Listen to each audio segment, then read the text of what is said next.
Hello, hello, Divine Family, bienvenue ou bon retour, vous êtes en compagnie de Miss Papesse et aujourd'hui nous allons prendre un moment d'introspection pour lever le voile sur votre année 2023. Pour ce faire, je suis accompagnée de différents tarots et cartes oracles et nous allons procéder de telle façon. Avec ce tarot, les 22 arcades majeures du tarot, nous allons voir l'énergie générale de votre année 2023. Après ça, maison par maison, avec les cartes oracles soleil, nous allons voir ce qu'il en est.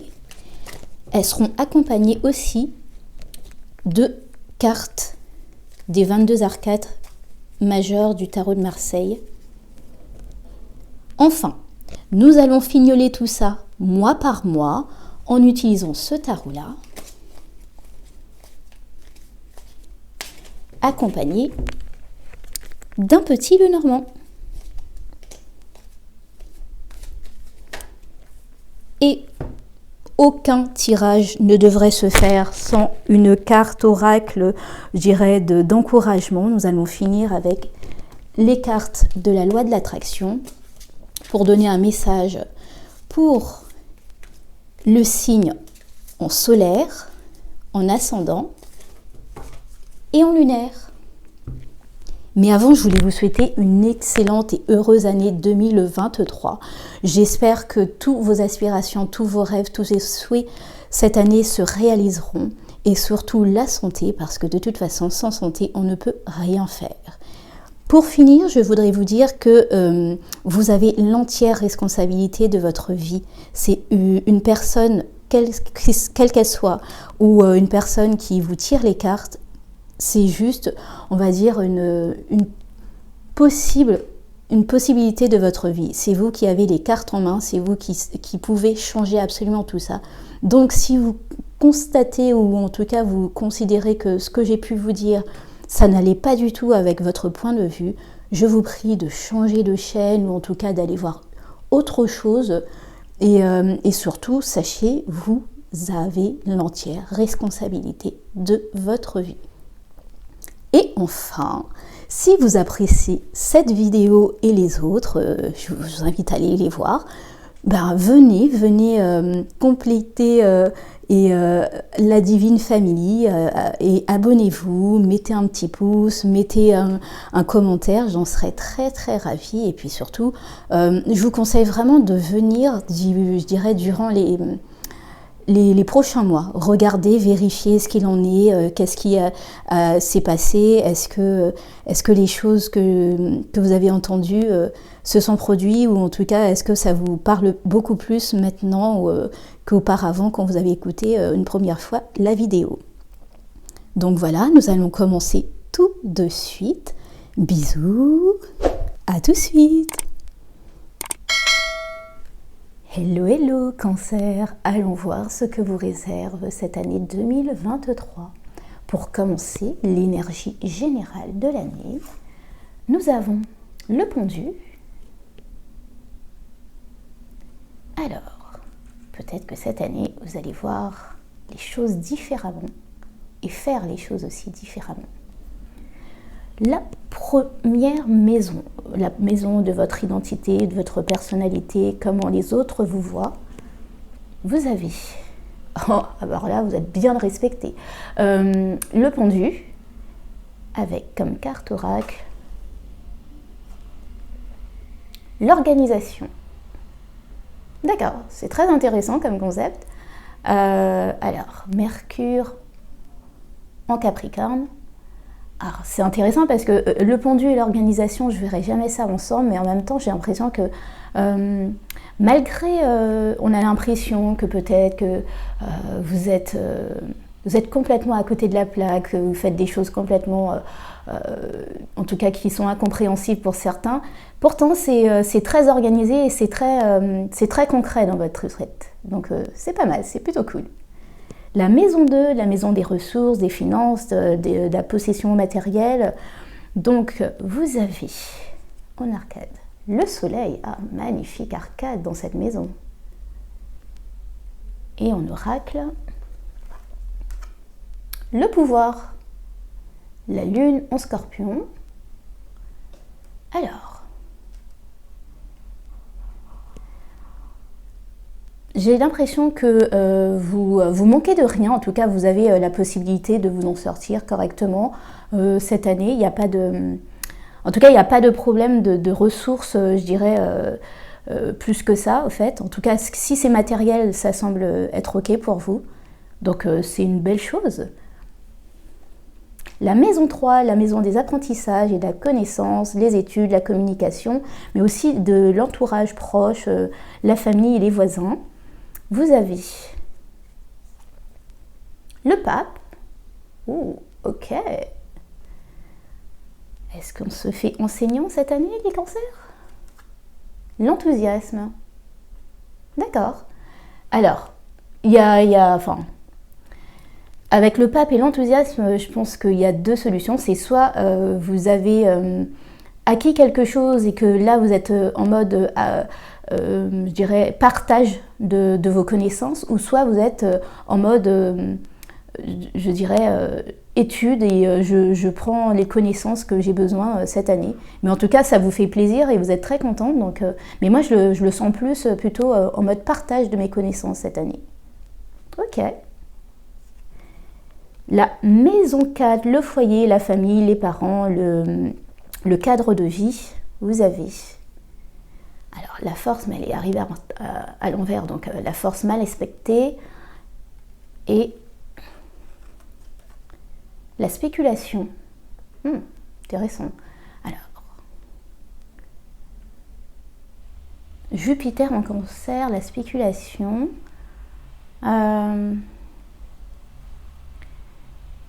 J'ai l'impression qu'au fait, cette année, vous laissez un petit peu avec cette force mal inspectée. J'ai l'impression que c'est peut-être compliqué, mais regardez, alors avec cette image-là, vous avez les deux protagonistes qui se regardent l'un à côté. Alors, on ne voit pas de la haine, mais on ne voit pas non plus un amour fou et passionnel. J'ai l'impression que vous laissez un peu les gens se débrouiller cette année. C'est vraiment votre maison, la maison 4, famille, vous êtes très famille, mais j'ai l'impression que cette fois-ci, c'est... Bon, on va les laisser un peu se débrouiller tout seuls, ils sont assez grands, ils peuvent faire les choses. OK. La maison 5, la maison des projets, de la créativité, des jeux, des passions, des plaisirs. Vous avez le mât. OK. De la nouveauté, donc. L'agitation. D'accord. Alors, vous avez peut-être beaucoup d'idées, vous avez peut-être envie de vous passionner pour beaucoup de choses, mais j'ai l'impression, et avec le pendu et avec le mât, il va falloir faire attention avec cette carte de l'agitation, de ne pas aller dans tous les projets qui puissent exister par bons et par vaux. Ça peut être une déperdition d'énergie en tout cas. La maison 6, la maison du travail, du quotidien, les habitudes. Alors, nous avons l'ermite mal respecté et l'héritage. Saturne en scorpion. Alors, Saturne, c'est une bonne carte d'avoir une carte de Saturne dans je dirais, dans la maison 6, parce que Saturne, c'est la structuration, donc quoi qu'il arrive, vous faites votre travail correctement, vous faites les choses qu'il faut faire, mais j'ai l'impression que ça vous coûte quand même, ça vous coûte parce que vous auriez bien aimé rentrer dans votre petite coquille tranquillement et pas avoir à faire ce genre de choses. Ça roule tout seul, mais il faut quand même que vous y allez et je pense que c'est quelque chose qui peut être un petit peu pénible. Et puis en plus avec ce labyrinthe, je comprends mieux l'agitation, j'ai l'impression que c'est un train-train quotidien qui devient oppressant peut-être et donc la maison 5 vous aide à bien à tenir le cap, à avoir de la nouveauté avec cette maison 3 aussi. D'accord. La maison 7, la maison des relations, des interactions avec les autres, les alliances, le partenariat, vous avez, OK, la maison, enfin l'arcade 13, la carte de transformation, Et la discrimination. D'accord. Alors.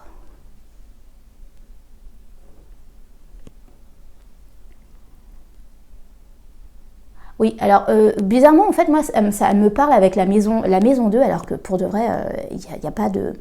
Je dirais, il n'y a pas forcément de correspondance.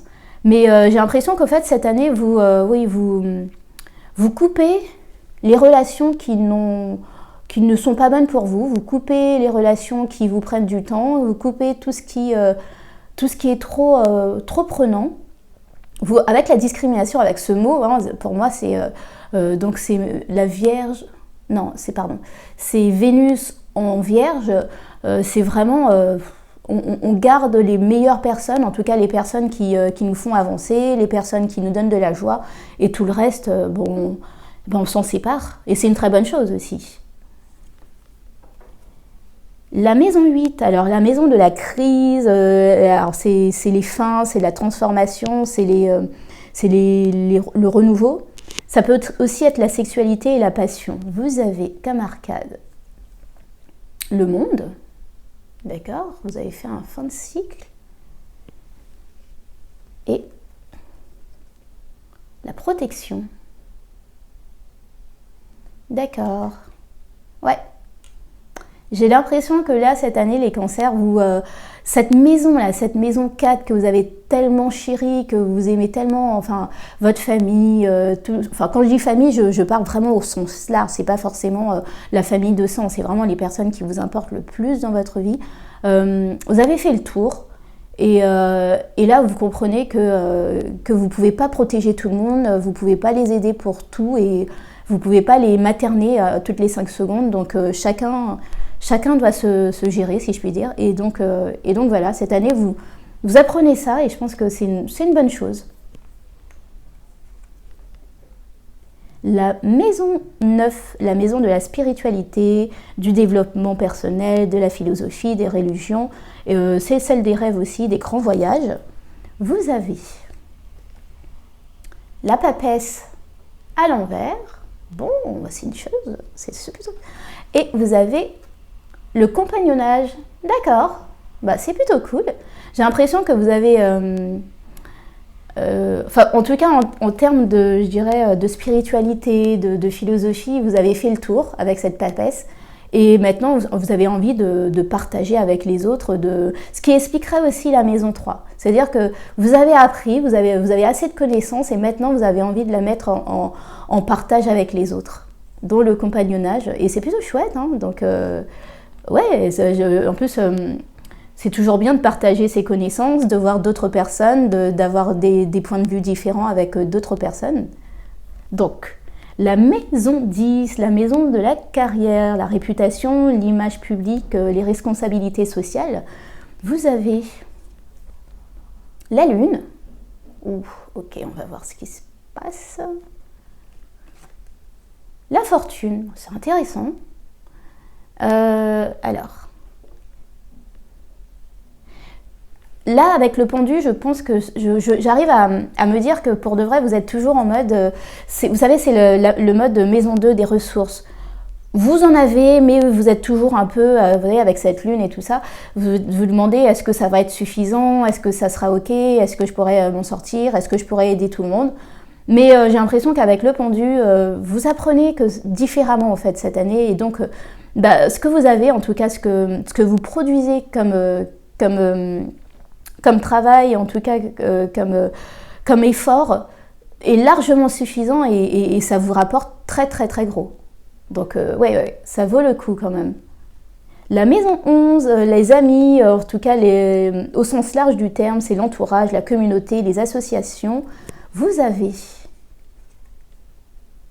l'empereur, d'accord, et l'indécision.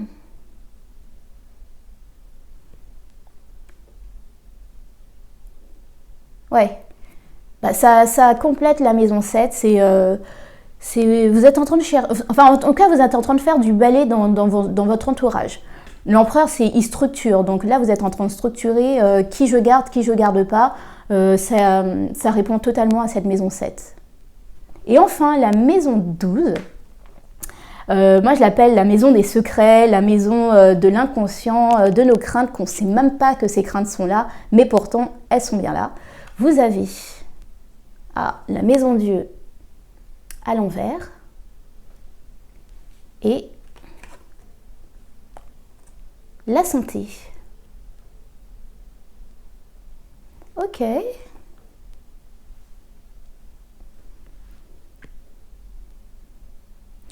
Moi, là, on va pas du tout parler de santé physique ou santé tout court. Moi, je pense que c'est vraiment plus psychologique. Vous avez tendance à porter tous les problèmes des autres. D'où cette maison-là, la maison 4. Et moi, j'ai l'impression que cette année, on vous demande de lâcher prise, au fait, de vraiment laisser s'écrouler ces choses-là, de vouloir que tout le monde soit bien, tout le monde soit parfait dans son petit monde. Et donc voilà, et puis en plus, avec cette maison 2 aussi, ça réfléchit énormément. Je pense que oui, vous allez pas mal réfléchir. Vous allez pas mal mettre de l'ordre, je dirais, niveau relationnel et une santé beaucoup plus saine, au fait. Voilà les cancers, nous allons voir maintenant, mois par mois, ce qu'il en est pour vous. Mes amis cancers, voyons voir mois par mois ce qui se passe pour vous pour cette année 2023. Le mois de janvier, nous avons le 10 d'épée, bon, il y a une fin. Ah oui, on enfonce vraiment le clou, si vous n'aviez pas compris. Bref, alors oui, il y a une fin de quelque chose, mais alors c'est une bonne fin parce que c'est quelque chose qui vous faisait souffrir, qui était douloureux. En même temps, il est rare qu'on mette fin à quelque chose qui nous fasse plaisir. Mais bon, en ce mois de janvier, vous mettez fin à quelque chose, en tout cas, quelque chose prend fin. Et voilà, bon. Le mois de février, le 4 d'épée, oui, ça me semble logique de reprendre, en tout cas, du temps pour vous, du temps pour réfléchir, de vous reposer. Oui.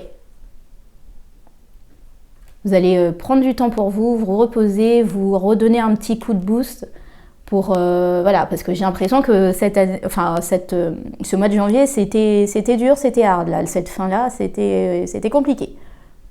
Donc en février, on prend du repos et on se porte bien, on va chercher d'autres chances, d'autres façons de faire.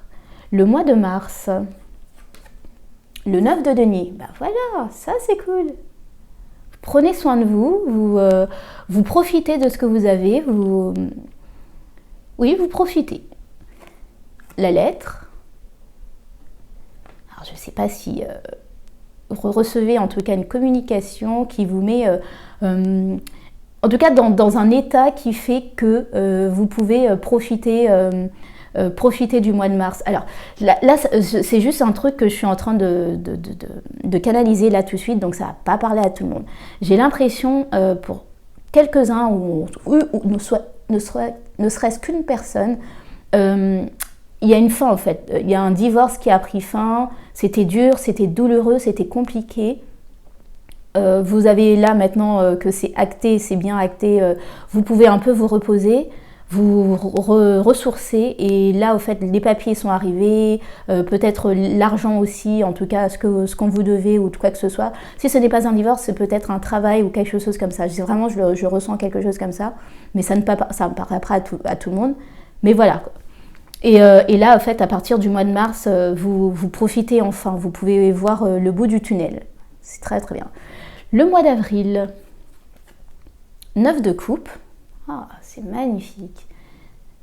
C'est très très beau, en fait, les cancers. C'est-à-dire que, comment vous dire, vous prenez beaucoup sur vous la plupart du temps. Et là, au fait, oui, il y a eu quelque chose de difficile, vous avez pris le temps de digérer, de réfléchir dessus, voilà. Vous reprenez du temps pour vous et là, vous allez rechercher votre souhait, vous allez chercher ce qui vous tient vraiment, vraiment à cœur. C'est magnifique. Or, avec le bateau, donc il y a des possibilités de déménagement, de voyage qui se fait pour le mois d'avril. Oh là là, c'est très très beau. Mais l'ermite, d'accord, vous avez besoin de temps pour vous. Les poissons.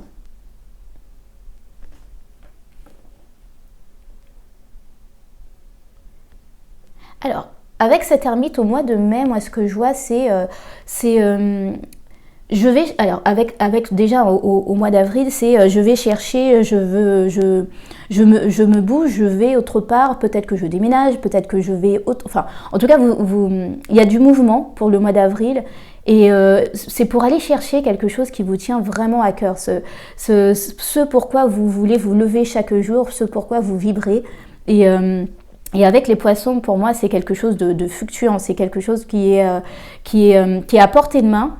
Et vous avez raison en fait de prendre ce temps pour vraiment, en tout cas, commencer à mettre dans la matière, à y penser réellement, parce que ça peut aller très très loin. Magnifique.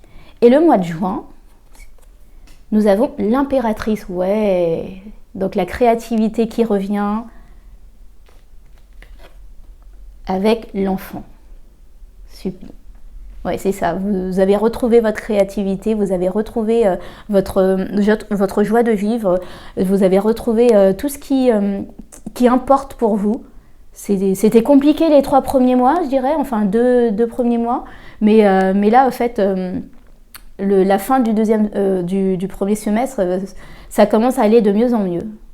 Ok, allons voir ce qui se passe pour votre deuxième semestre, amis Cancer. Deuxième semestre, amis Cancer, voyons voir ce qui vous attend. Donc, le mois de juillet. Le cavalier de coupe. Nous avions laissé le mois de juin avec l'impératrice. Donc, le cavalier de coupe prend la place et se met en route. La faux. Alors, pour moi, c'est vraiment, vous avez pris une décision, vous avez coupé quelque chose et là, vous vous mettez en route pour d'autres contrées. Le mois d'août, nous avons le 5 de bâton. D'accord, vous campez sur vos positions.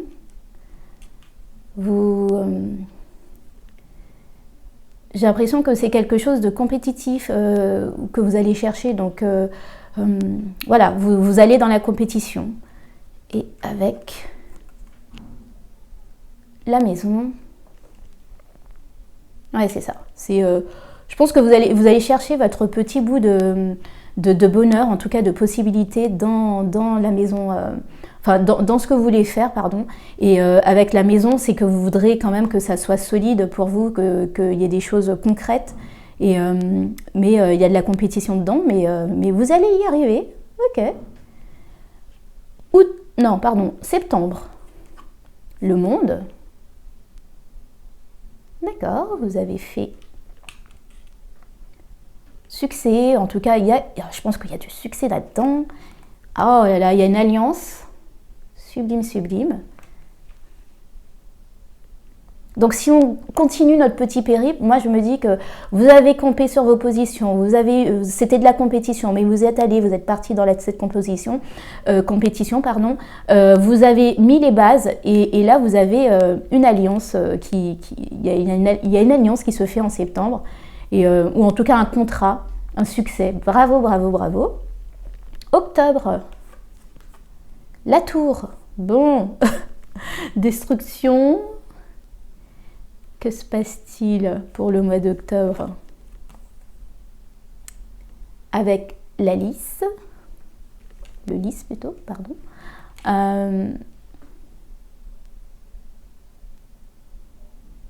Il y a alors tout ce qui n'était pas, en tout cas, je dirais mis de manière concrète dans la matière, où j'ai l'impression que là par contre c'est pas stable en tout cas.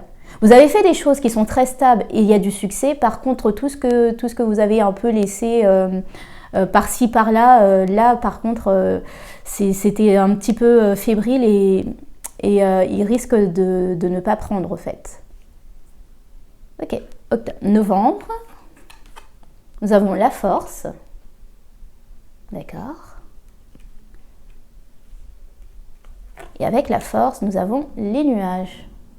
Alors c'est sûrement ces petites choses qui vous tracassent un peu, mais vous reprenez le dessus avec la force. Moi j'ai l'impression que vous savez que c'est la vie, c'est comme ça, il y a des hauts, il y a des bas, et malheureusement pour certaines choses tout va bien, et pour d'autres c'est un peu plus compliqué. Et au mois de décembre, nous avons le diable, d'accord, avec le mont. D'accord. Alors, pour ces deux cartes là, au fait, moi je vois deux solutions. C'est soit c'est encore les mêmes choses qui sont dans votre tête, et ces difficultés là, et vous avez le petit diablotin qui vous dit vous n'y arriverez pas, c'est pas possible, tu n'as jamais essayé ou quoi que ce soit. Et donc là il faut vraiment que vous preniez une force mentale pour pouvoir chasser cette petite voix et continuer sur votre lancée. Ou soit, pour moi c'est quelque chose que vous n'avez... Peut-être que c'est ça là, c'était un petit peu bancal, et là vous voyez le mont pour moi c'est quelque chose que vous voulez réaliser. Ça va prendre du temps, ça va être compliqué, c'est lointain, et vous le savez, mais c'est vraiment un désir profond, et donc derrière ça, la carte du diable peut vous dire aussi, c'est ton désir, donc vas-y, ça va être compliqué, soit, c'est vrai, c'est pas facile, tu vas pas le voir, je dirais, le beau soleil, parce que là c'est des nuages, tu vas pas le voir les beaux soleils tout de suite, mais si tu continues, tu peux le faire. Le versant de la montagne est derrière, et donc va poursuivre ton désir. Voilà mes amis Cancer, maintenant nous allons passer au tirage de vos 3 cartes conseils.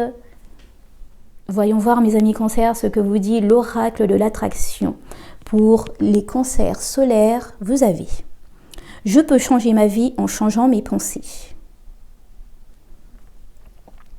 En choisissant une pensée qui vous fasse vous sentir un peu mieux que les précédentes, vous pouvez graduellement changer le sens de vos pensées. En vous focalisant sur une pensée plus agréable, la loi de l'attraction y répondra. Par conséquent, l'équilibre de votre pensée continuera de s'améliorer. Je peux changer ma vie en changeant mes pensées. Pour les ascendants Cancer, je suis un aimant qui attire tout à soi. Vous invitez dans votre expérience ce à quoi vous pensez, que vous le vouliez ou non, et cela sans exception. Voyez-vous comme un aimant qui attire à l'essence de ce à quoi vous pensez et de ce que vous ressentez. Par exemple, si vous vous sentez pauvre, vous ne pouvez pas attirer la prospérité. Cela contredit la loi. Je suis un aimant qui attire tout à soi. Et enfin, les cancers lunaires. Je me vois jouir d'une abondance absolue et continue. Je choisis l'abondance absolue et continue, car je comprends qu'il n'y a pas de limite à l'abondance de l'univers. Ainsi, lorsque j'attire à moi l'abondance, je ne limite personne, il y en a assez pour tout le monde. La clé est que chacun d'entre nous voit l'abondance et le désir. Ensuite, chacun l'attirera. Je me vois jouir d'une abondance absolue et continue. Voilà mes amis Cancer, j'espère que ce tirage a pu vous aider. Je vous invite à venir le revoir de temps à autre durant l'année, comme ça vous pourrez voir ce qu'il en est, si ça vous parle plus à une période T de l'année qu'avant quand vous l'avez écouté. Et surtout, je vous souhaite une excellente année 2023 et puis tous vos rêves se réalisent. Bisous, à très vite, à bientôt.